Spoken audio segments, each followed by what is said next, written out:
Exodus chapter 1. You know, when a mother giraffe gives birth to her young, it's quite an interesting experience. There's a lot of lessons to learn. She doesn't find the most cushiest place of grass there out in the wild. She finds the hard dirt. And there she gives birth to her young, and her young drops from about 10 feet in the air, and boom, welcome to the world, youngin'. And I don't recommend it personally. It's like giving birth off your roof or something, but that you don't want to do that. But that's how God has designed these things. But what's interesting is the mother giraffe then goes to her young, and she stands over her young and begins to look around to see if there's any predators. And then once she notices there are no predators, she begins to kick the little youngster, trying to get it up on its feet. Of course, when your legs are, stilts, it's a hard, thing, I imagine. And so finally she kicks again. And she keeps kicking this young one until it gets up on its feet. And, wobbly, stable. And then the mom comes over and kicks it down. The experience, tough love, man. You think your parenting's rough. The reason why she does that is because she knows that this little one's survival depends upon its ability to get up and run when the lion comes to attack. She's training this little one from the moment of birth that you need to remember, you need to learn to get up on your legs and to run, because there definitely will be attacks in life. And I think often we come before God with the same type of attitude. Lord, why do you keep kicking me when I'm down? I thought you loved me. Why are you allowing these things? Why is this so hard? It's like you dropped me out of 10 feet, and there I am on the ground just trying to catch my breath, and you're kicking me. What are you doing, Lord? Oh, it's through those sufferings, through those issues, that God is preparing you. God is trying to mature you and strengthen you and help you to walk for the days ahead. There's two things that he's doing it for you in your life. One is the battles that you're going to have to face with the enemy. You see, when you come to know Christ, that new birth, and you're learning to walk, the enemy's not going to sit back and go, oh man, rats, well, I think I'll go mess with somebody else. You see, he's an attacker. He's a roaring lion seeking whom he may devour, as Peter says. And so the Lord wants to strengthen you through the trials and troubles you face now to be able to stand in the battle ahead.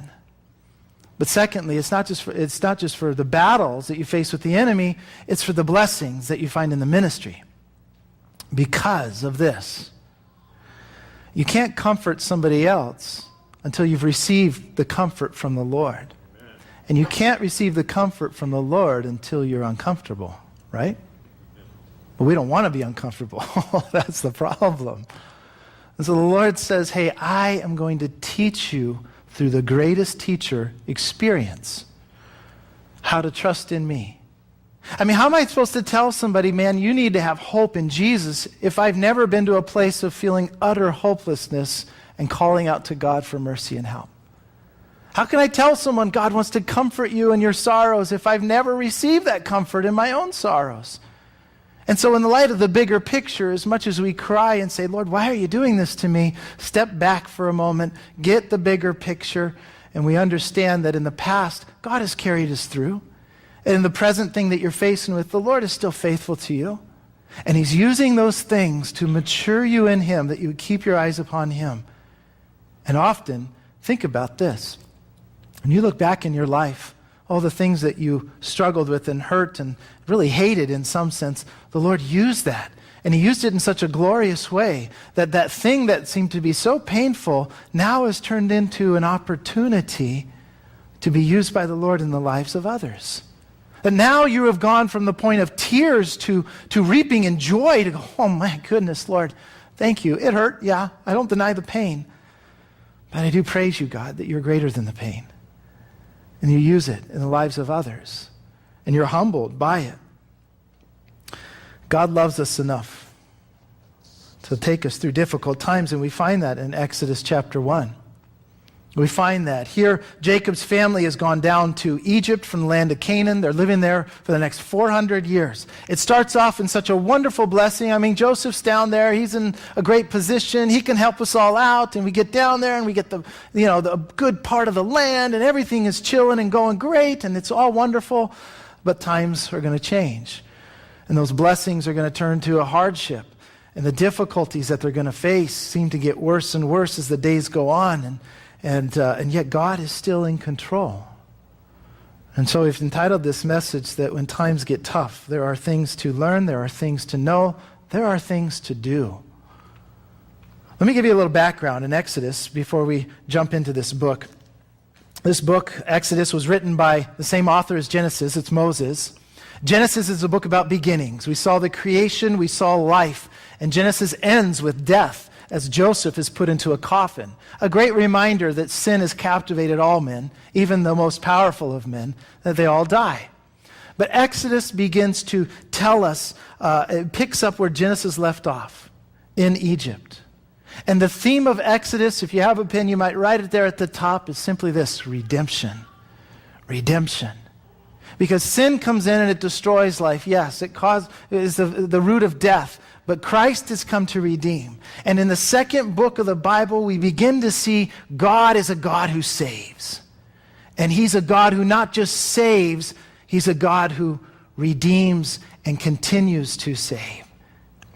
You see, your salvation, if you've accepted Jesus Christ, your salvation is not a one-time experience. Well, I received Christ on this day, back in this year, and now I'm done, set, got my ticket, I'm good to go.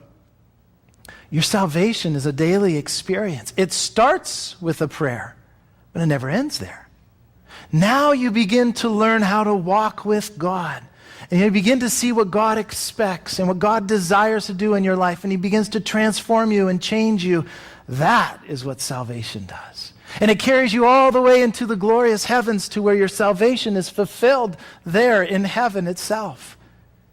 It's a continual process, walking and learning, walking with the Lord. I think about my own children, the two that we've adopted. And can you imagine if yourself in that situation? But if my kids came to me after we had adopted them and we had paid the price and kind of taken them out of that the orphanage of the world, and we given them our new name and everything, that they turn around and they say, "Hey, thanks. I like the name. I like Clay Camp. It's kind of cool. But I think I'm going to go live in the orphanage. I don't want to come in to live with your family, really." You would think, "Wow, you're crazy." But often that's the misunderstanding that is happening in the lives of believers too. Oh, I can claim the name of Christ. I've said a prayer. I'm good to go. Everything's nice and neat. I don't want to live in your family, Lord. I don't want to dwell in your house. Yeah, I don't want to get to know you. Just if I need trouble, then I'll call you. But that's not what God intended. He takes us out of bondage to take us into the family, that we might understand who he is and know him and love him and walk with him. You see, the book of Exodus gives us a great illustration that God not only saves, God wants to walk with you. And the children of Israel chose not to walk with God, but to walk on their own through the wilderness. And God allowed them to reap the consequences. It was a lesson for us down the road to learn that when God saves, he wants to walk with you. And he wants to lead you and guide you. And so there's lessons to learn. It also points to us, on the other hand, Exodus shows us this standard that God has. As the people come into a place of worship of God and approaching him in reverence and godly fear, that, wow, we're dealing with the creator of all, and it's only by the blood that we can even come into this place to commune with the creator. And it points us again to the greater picture of Christ, whose blood atones for all sin. That we can come and have a relationship with the living God. And we can come and we can call him Abba, Daddy. The one who created all things, who holds terror in his hand. That we can come and call him Daddy. And he says, "Hey, come on in. I want to commune with you. I want a relationship with you." So Exodus is an incredible book. The word Exodus means to go out. That's what it means. And so we're going to follow the children of Israel as they go out of Egypt, as they go into the wilderness, and they go unto Mount Sinai. And it's really broken down into two sections. The first 15 chapters deal with the redemption out of Egypt. And from chapter 15 to the end, chapter 40, they're going to deal with the wilderness wanderings and the worship and approach to God. And so it's an exciting book, and I pray that it challenges you in your approach to what God has really done for you and what God now desires to do with you and in you and through you. Chapter 1. Now these are the names of the children of Israel who came to Egypt. Each man, his household, came with Jacob. Reuben, Simeon, Levi, and Judah, Issachar, Zebulun, and Benjamin, Dan, Naphtali, Gad, and Asher. All those who were descendants of Jacob were 70 persons, for Joseph was in Egypt already. And Joseph died, and all his brothers, and all that generation. But the children of Israel were fruitful and increased abundantly, multiplied, and grew exceedingly mighty, and the land was filled with them. The beginnings of sufferings. There are four things as we read through this that really add to or enhance this time of suffering that the children of Israel are going to be in. The first one you might write down is the multitudes. The multitudes, the multiplication of the Israelites. We see this in verses 1 through 6. It added to what was going to happen. In the first 200 years, from Abraham to Jacob, there were 70 people, it says there in the text. 70 people in 200 years. The next 400 years, they're going to go from 70 people to 3 million people. Every 25 years, they're doubling in size. It's an incredible work of God. It really is. That God took Egypt and said, Egypt is going to be the incubator for my people to grow. You see, when they were in the land of Canaan, they were pressured with all the temptations to conform to the pagan nations around them. They got involved with them. They intermarried with them. It was all problems. But Egypt was a little different. Egypt didn't care much for these Hebrews. Well, you think about it, culturally, they were considered shepherds, which was unclean.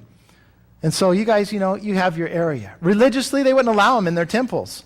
They were kind of a racist society. And even socially, the Egyptians, they just looked at they looked at the Hebrews and went, man, you guys are weird. You got your own customs and rules and ways that are just, you don't fit in here. And so they weren't accepted. And God said, this is the right place to grow my people and purify them for the work ahead, for what's down the road. And it reminds us of the fact that the world is going to look at you as a believer and say, you know what, you're weird. You're different. But that's okay, because you know what? When you feel like you don't fit in this world, understand this. God didn't make you to fit in this world. God made you to fit in His world. And that's where you're heading. And that's what we look forward to. But this growth it's not a wrong thing to grow.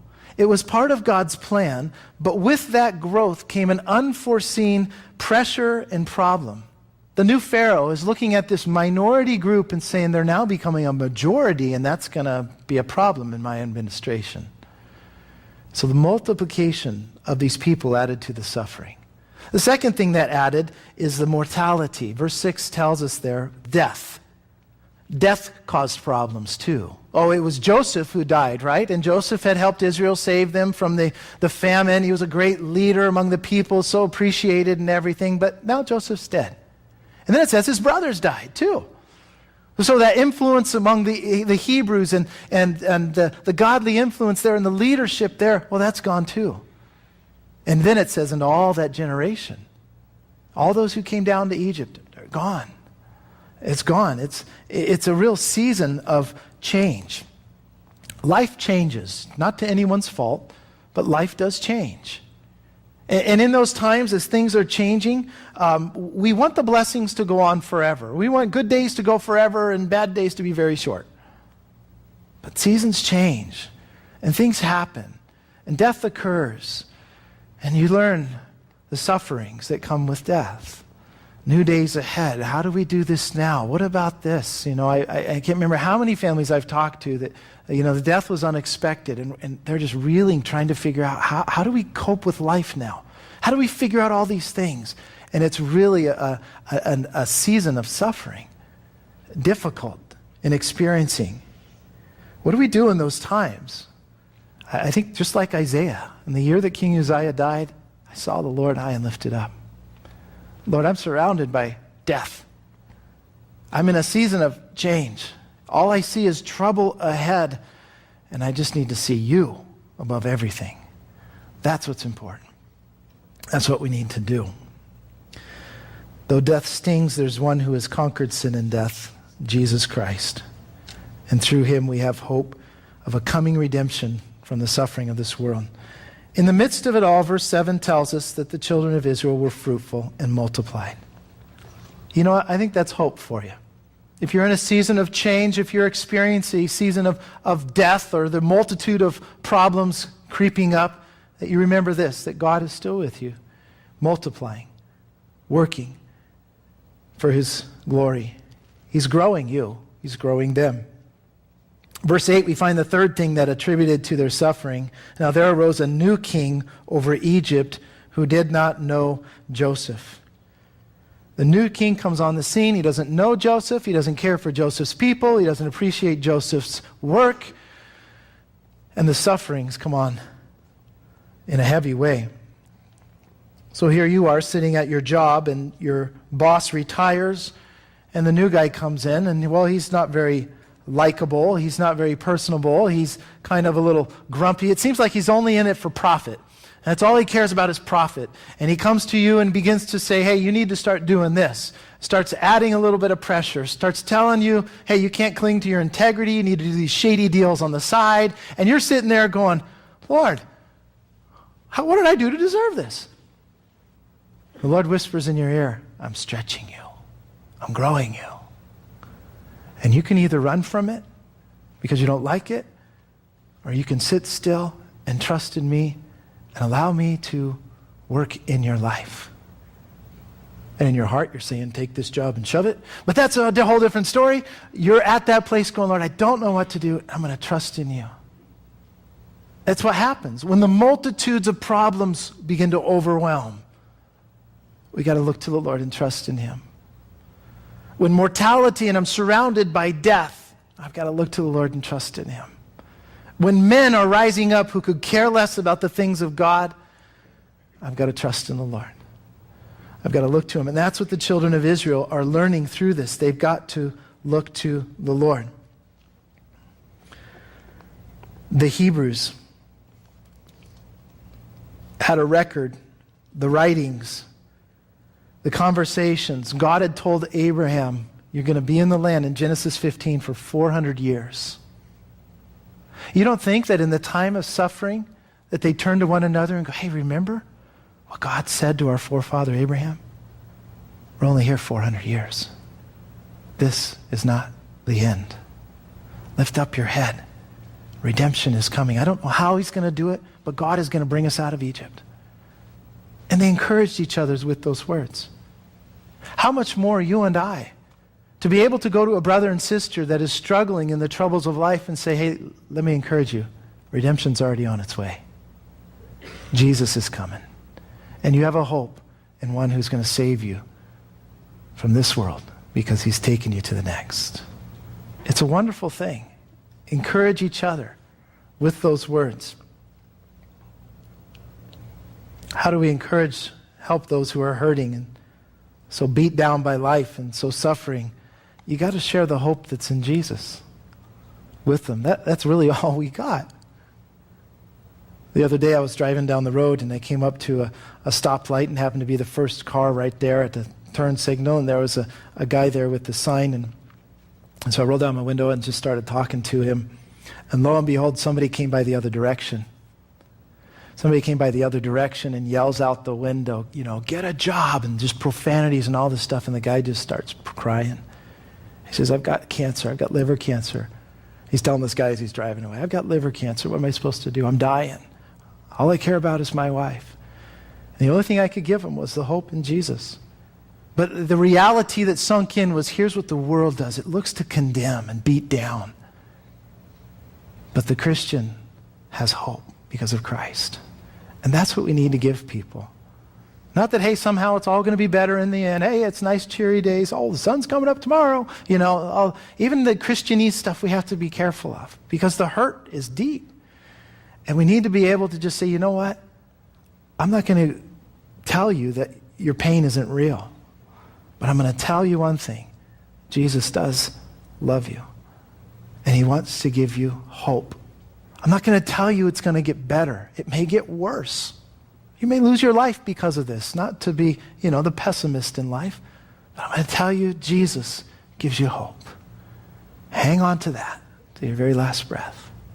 That's what these people needed in the time. The fourth thing that added to their problems of their suffering, you have the multitudes happening. You have the mortality taking place. You have a man that's arising that's ungodly. And the fourth thing that adds to it, verse 9 and 10, is his misgivings, his fear. And he said to his people, look, the people of the children of Israel are more and mightier than we. Come, let us deal shrewdly with them, lest they multiply. And it happen in the event of war that they also join our enemies and fight against us, and so go up out of the land. What's happening? Pharaoh is fearing an invasion. The Hittites of the north were growing, and he feared that they came in to attack the Egyptians, that the Israelites would side with them and overwhelm the Egyptians. And so it became an issue of national security, you might say. And it's fears taking up. In fact, he even says there, he feared them going up out of the land, that he would lose control over them. I mean, he's a control freak, really. He would lose control. And I don't know about you, but it seems that the possibilities of what could happen are always grounded in some truth. They have to be. But what happens is they begin to be spun to a point of a monster of fear, and paranoia sets in. The what if begins to be huge. What if these things happen? And it causes me unrest, it causes suffering, it causes turmoil in me personally, and then it affects those around me. So here you are with your kids. They're in school now.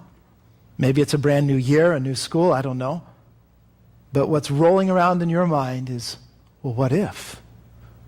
What if they get involved in the wrong crowd? What if they are faced with this issue?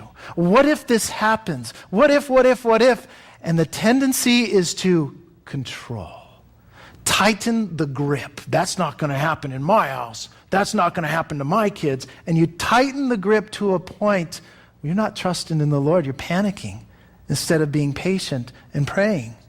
You're not looking to the Lord to say, God, you're greater than all the what ifs out there, and I'm going to commit my kids into your hands, and you do that work, Lord. But you're allowing fear to take control. And what happens is you begin to oppress and you're controlling. You begin to create rules that are not loving and guiding them in the things and the right ways of the Lord. And what it causes in the heart is the contention, the agitation, the aggravation, and the rebellion occurs, and then it goes apart. You see, I think God gave us a great illustration in his word in 1 Kings chapter 12. Solomon had reigned over Israel, son of David. His son Rehoboam was in place. And Rehoboam there was a man named Jeroboam that came on the scene. He was a servant in Solomon's courts. But he came up to Rehoboam. Yes, Rehoboam, Jeroboam. You get all the Boam brothers mixed up. But he came up to him and he says, hey, can you lighten our load? Your father was heavy upon us, and I just want you to lighten the load. And of course, Rehoboam goes back and talks to his older counselors, and they say, that's probably a good idea. And then he goes and talks to his younger counselors, and they say, man, you need to flex your muscles. You need to show these guys who's in charge, yada, yada, yada. And Rehoboam goes back to Jeroboam, and he says, you know what? My little finger is going to be thicker than my father's waist on you. My father had scourges on you. I'm throwing scorpions in the mix. He basically said, you thought my father was bad? I'm going to work you over like you've never been worked before. It was to flex his muscle, to say, I'm in control. And what happened is Jeroboam says, well, if that's the way that's going to be, every man to his tent, we don't want anything to do with you. And the nation began to be divided. Guys, listen, we want to be grace-oriented. Grace wins the heart. Legalism breaks the spirit. And you need wisdom from God. Lord, how do I guide and direct in a very gracious and loving way into the things of you without breaking the spirit and causing rebellion? Multitudes are expanding. It's causing the suffering. Mortality is staring them in the face. This man that's arising that is ungodly. And the misgivings are controlling the decisions from the top down. This is a point of suffering. This is troublesome days, but God's still in charge. Now flip the table with me, and I think we're going to learn some lessons from Pharaoh in how not to deal with people problems. Look at what happens. Verse 11 and 12. Therefore they set taskmasters over them to afflict them with their burdens, and they built for Pharaoh supply cities, Pithom and Ramesses. But the more they afflicted them, the more they multiplied and grew, and they were in dread of the children of Israel. The first phase of Pharaoh's problem is controlling. He's controlling by force. The king's fears now turn to force, and he sets taskmasters over them to crack the whip on them, to begin to be abusive with them, to say, I'm watching you, you step out of line, my heavy hand's coming down, boom, you better obey. And it's force, it's terror, it's abuse. And he causes them to go and build these cities for him, just storehouses, Pithom and Ramesses, there in the land of Goshen. But the more he oppresses, what happens? God's still blessing them. God's still blessing them. You see, guys, men will abuse you and do wrong things to you, but God is still with you. He said he'd never leave you or forsake you. And he's still working in their life, growing them. In fact, deep inside the heart, verse 12 says, they were in dread of the children of Israel. So they're responding to control. Persecution, by the way, has always been a tool that God has used to expand his kingdom and stir up his people. Acts chapter 8. Saul's going around, knocking heads, pulling people into prison, and people scattered out.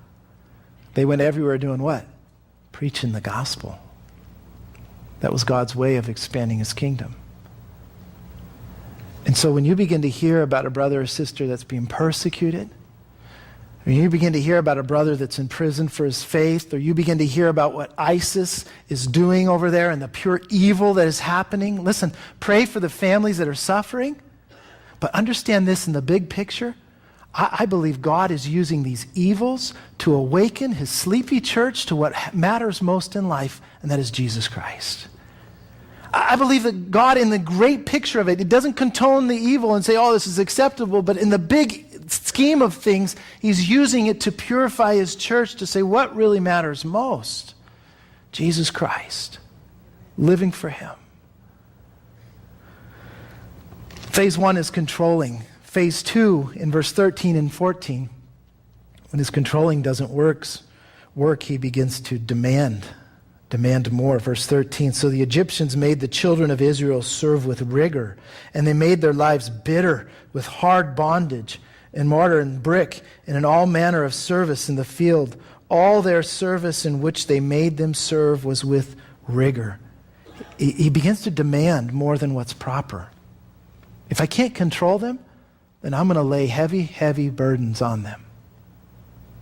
That's what he's doing. His plan isn't working. He turns up the heat and he says, by the way, you got to work a few more hours. A few more, like 25 out of 24 is what I want. A few more. And by the way, you got to go get your own supplies. And it's gone from an issue now into cruelty. The demands are way too much. It's unacceptable. It's inhuman what he's asking. But note this, though it was painful, it wasn't able to stop God's plan. And sometimes the heat gets turned up even more. And you go, Lord, I couldn't meet what was before. Why is my boss demanding this and even more? It's not going to defeat God's plan for your life. No weapon formed against me will prosper. And Pharaoh here is looking to defeat the people and to push them down. The enemy, our enemy, Satan, he will use whatever he can to discourage you, to disrupt God's plan, to try to derail and burden you down and get you distracted. But those are the times you got to lift up your head and say, you know what, it may be dark around me, but God is still with me. And it may be difficult in the days I'm experiencing, but the Lord's delays are not his disinterests. He loves me. And by faith, I'm going to set my eyes upon you, Lord. Carry me through, even as you have in every issue in the past. Carry me, God. I don't have the strength. And through the tears and through the prayers, you continue to call out to the Lord for deliverance in his time and his way. Pharaoh is demanding. He's controlling. And I'm sure these people could say, well, at least I go home and I've got a refuge there. Work's miserable. I'm waiting upon the Lord. But at least when I get home, I can kick off my shoes, I can rest, and I can worship God, and there's no troubles there. Well, that's not the end of the story. Verse 13 and 14. Verse 15. Then the king of Egypt spoke to the Hebrew midwives, of whom the name of one was Shiphrah, and the name of the other was Puah. And he said, when you do the duties of a midwife for the Hebrew women, and see them on the birth stools, if it is a son, then you shall kill him, but if it is a daughter, then she shall live.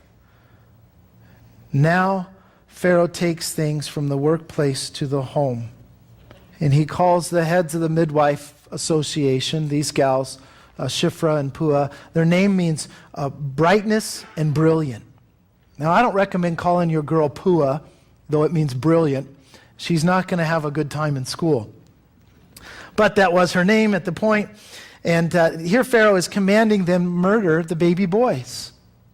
Murder them. Just kill them.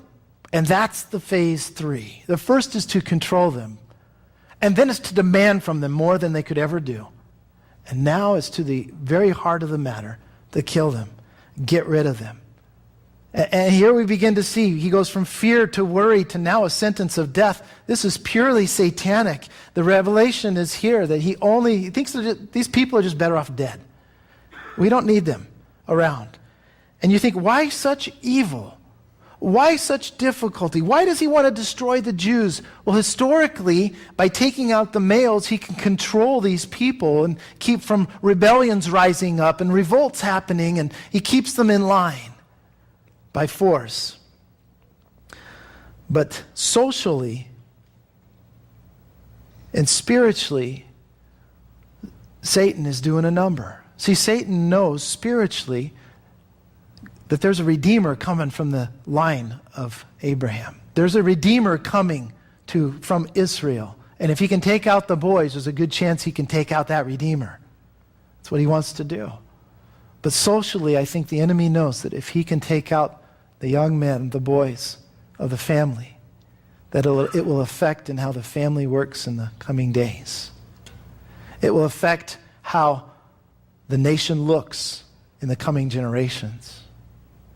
You see, the enemy, I think, has the same tactics even today. He wants to take out the young men. He wants to take them out somehow, some way, and whatever means, to take them out of the picture, because that will affect what the family looks like in the coming generations. And if he can destroy the family, then eventually he can take down the nation. If he can take down the nation, then he's got a hold of the world. Pray for your kids. Pray for your kids, for them to stand in the pressures and the tactics of the enemy. He's no friend. He wants to kill, steal, and destroy. We go on in verse 17. He says, but the midwives, they feared God and did not do as the king of Egypt commanded them, but saved the male children alive. Upon hearing the government's demands, these women know what they had to do, and they stood up for what was right. How? How do these piddly, low-class midwives stand up to the great mighty Pharaoh of the land? How did they do this? 3 keys right here, and it's for you and I. 3 keys. Number 1, their motivation. It says there they feared God. They feared God, and this is the same for you and I in everything we do. Whether it's running from sin or running in righteousness, the fear of the Lord is the motivation for what we're going to do. Number 2, they had conviction. It says there they did not do as the king commanded them. That some things were non-negotiable. It was just simply done deal, over and out. You don't even need to talk to me about the issue. This is what it is. And the third thing is their intention. They saved the male children alive. It didn't happen by chance. It didn't happen by, maybe so-and-so would be at the right place in the right time. They intentionally made steps to save the male children. You see, when you and I are faced with the temptation to sin, when you and I are being pressured from above to do things that are compromising to the things of the Lord, these three things need to be in your life. The motivation, fearing God. The conviction, there's certain things I don't budge on. And the intention in my steps that I'm going to do what is right in the sight of the Lord. It happened with Joseph when he was faced with the sexual temptation with Potiphar's wife. I fear God more than you, and I value him more than you, and I'm going to walk in his ways no matter the cost. Do what you have to do. It happened with Daniel. Daniel had the fear of the Lord in his heart that he says, I'm going to pray even as was my custom, no matter what the king says, even though there's a lion's den ahead. It happened with Shadrach, Meshach, and Abednego. King, know this, I am not bowing. You turn up the heat even higher. I'm not bowing because of the conviction, because of the motivation, because of the intention in my steps. This is who I am. And these women followed the same path as the apostles when they were called to give an account after Jesus had risen again in Acts chapter 4. And they said, whether it's right in the sight of God, you be the judge. But as for us, we're not going to change. We're not going to change. You see, generally we're called to obey the civil authorities. We are. Romans 13 tells us. But when there are situations where the demands are not according to the Word of God, then you have the right to stand up for the convictions in the Lord. The Lord tells us to. We obey God first. Verse 18, he goes on and he says, so the king of Egypt called for the midwives and said to them, why have you done this thing and saved the male children? And the midwives said to Pharaoh, because the Hebrew women are not like the Egyptian women, for they are lively and give birth before the midwives come to them. They knew that their life was on the line. They knew by disobeying the Pharaoh that they would be called on account for it. So they come up with this little story. I mean, they basically said, hey, the Hebrew gals, they pop them out like nothing, man. They're just kicking out kids right and left, and we can't control it. In reality, probably it wasn't the case with every single one, but they used this kind of partial truth to stand on that ground and say this to Pharaoh, whether it's out of fear. Probably there's a little bit of fear in that. But notice, I think the bigger picture is in verse 20, that God dealt well with the midwives, and the people multiplied and grew very mightily. And so it was because the midwives feared God that he provided households for them. You see, a midwife often was barren. She couldn't have kids on her own, and so she began to help others in having kids. And the Lord basically looked at them and said, because you fear me, I'm blessing you. Because you're standing with me, I'm going to bless you. And he gave them kids of their own. Psalms tells us that children are a heritage from the Lord. The fruit of the womb is a reward. That's really what God did. He blessed them in a way that they never imagined because they stood strong for him in the midst of all the difficulties. What a gracious and loving God we serve. Verse 22 as we close it out. So Pharaoh commanded all his people, saying, every son who is born you shall cast into the river, and every daughter you shall save alive. You'll note with me, in verse 15, Pharaoh just told the midwives this secret. Kill all the male boys. But now it's intensified that he tells all the people, kill the male boys, the Jewish boys. What's happening? Why is he being so aggressive? Why is this national persecution arising and intensifying? And he even uses a cloak. He uses the cloak of religion in order to get his way. How so? Casting them into the Nile River. The Nile River was considered a god. And so in a sense he's saying, hey, cast these Hebrew worthless lives in an act of worship to the Nile god. He's using it as a cloak. I think Satan himself knows God's plan for Israel. He's not a dummy. He's not illiterate. He knows God's plan for Israel. And he's looking to stop God's plan for Israel. And looking here, this is not the first one, or this is the first of many, you might say, that seeks to destroy the Jewish people. A little later, a guy by the name of Haman, we talked about him last week in the Medo-Persian Empire, he would put out an edict to destroy all the Jews. God took care of him. Even 100 years ago, less than 100 years, Hitler came on the scene with the intent to destroy the Jews. God took care of him. God's plans cannot be thwarted. He will work what he has planned for his people, the Jews. And even as we begin to look around our world and see a great rise in the anti-Semitism that's taking place, we think, why is it happening? Because Satan knows his days are numbered. And he's doing everything he can. Pure hatred. Pharaoh is convinced here that these lives are worthless. They're better to be destroyed and thrown away. God, on the other hand, says these lives are valuable. I will not only save them, but I will add more. I like God's side. Satan comes to kill, steal, and destroy. Jesus says, I have come that they may have life and they may have it more abundantly. So the question for you is, do you have abundant life?